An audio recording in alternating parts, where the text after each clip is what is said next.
कल हमारे सभी ब्रजवासियों ने 250 किलोमीटर के दायरे में ब्रज बसा हुआ है और पूरे ब्रजमंडल में जितने भी गांव हैं, हर गांव में जितने भी घर हैं, हर घर से ठाकुर जी के लिए 56 भोग बन करके आए। सोचिए कितना 56 भोग हो गया, ढेर लग गए वहां भोगों के। इंद्र ठाकुर जी ने सबके घर का 56 भोग खाया, जी भर के खाया।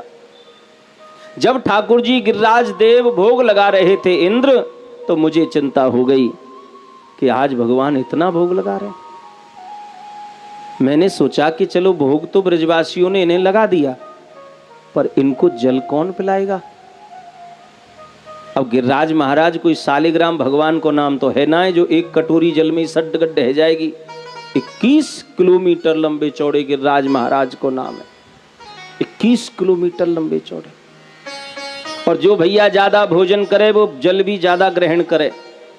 तो मैं सोच रहा था कि गिरिराज को भोग तो इन ब्रजवासियों ने लगा दिया, पर गिरिराज देव को जल कौन पिलाएगा। मैं तो इतना सोच ही रहा था कि इंद्र ऊपर से तुम बरस पड़े।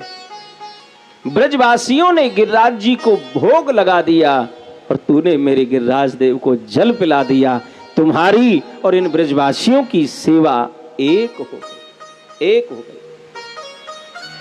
धीरे बजाओ, हाथन में लग जाएगी भाई। हाँ हाँ, काय को तकलीफ दो हाथन को भैया।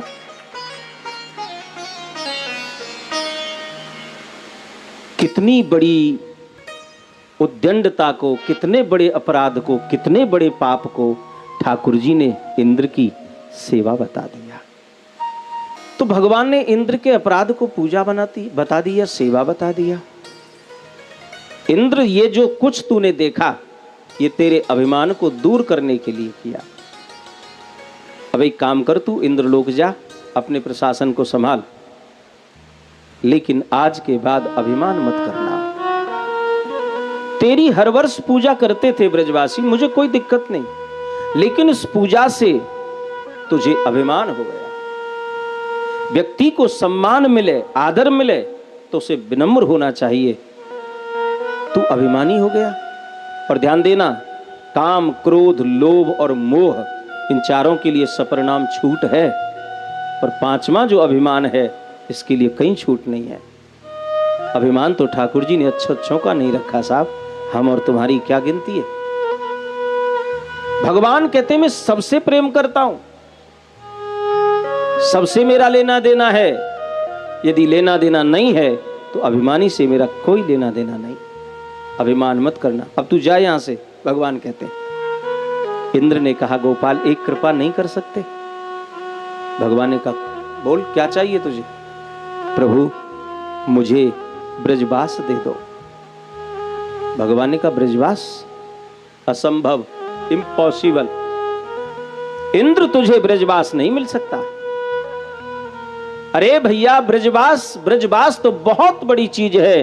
किसी छोटे से साधारण से तीर्थ के वास का भी यदि आपको आनंद लेना है तो उसके लिए भी हृदय में प्रेम और त्याग कूट कूट के भरा होना चाहिए, तब आदमी तीर्थ का आनंद ले पाता है। ये तो वृंदावन है।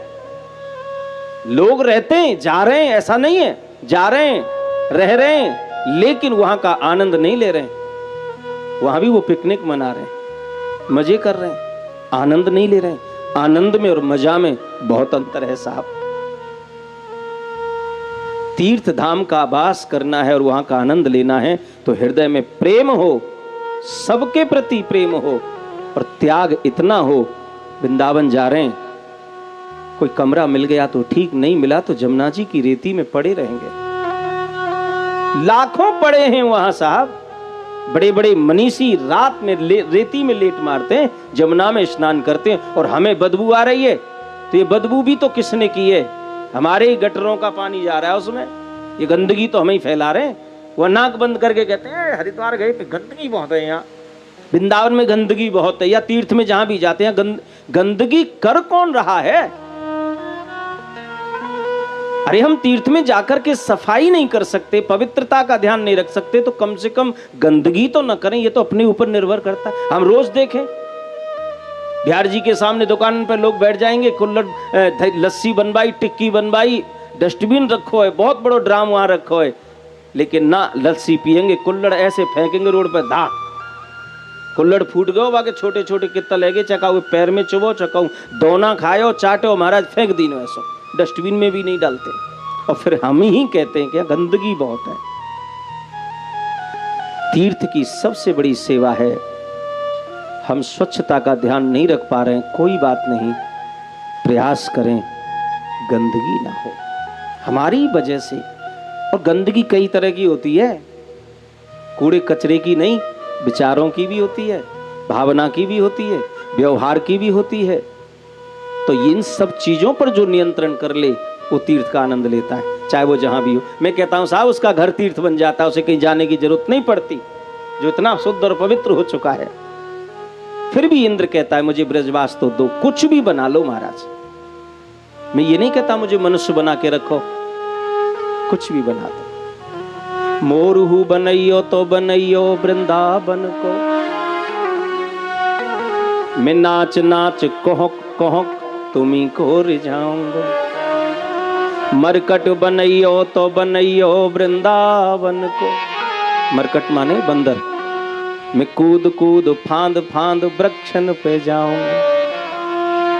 भिकारी जो बनइयो तो बनइयो वृंदावन को, मैं मांग मांग टूक ब्रजवासिन के खाऊंगो। रंगी जो बनइयो तो बनइयो वृंदावन को, मैं आठों याम राधे श्याम गाऊंगो। वृंदावन धाम को बास भलो, वृंदावन धाम को बास भलो, जहां पास बहे यमुना पटरानी। जो जन नहाय के ध्यान धरे, गोलोक मिले तिनको रजधानी। चारहु वेद बखान कहें संत मुनिन की, ये है बानी। यमुना यमदूतन तारत है, भव तारत है श्री राधिका रानी। यमुना यमदूतन तारत है, भव तारत है श्री राधिका रानी। यमुना के स्नान से यमदूत भाग जाते हैं। प्रयास करिए जीवन में एक बार यमुना स्नान करिए। एक और निवेदन आपसे करूं, गंगा के स्नान को और यमुना के पान को महत्व है। जो फल आपको गंगा के स्नान से प्राप्त होता है, वही फल मात्र यमुना जी के एक आचमन से प्राप्त हो जाता है। पान का महत्व ज्यादा है। और जो कोई नहा ले तो कहा कहना महाराज वाको। तो इंद्र कहता है गोपाल मुझे चरणों में रख लीजिए, बस यही मैं चाहता। अपने चरण की सेवा दे दो, अपने चरण की सेवा दे दो। और वृंदावन में बसा ले मुरलिया वाले।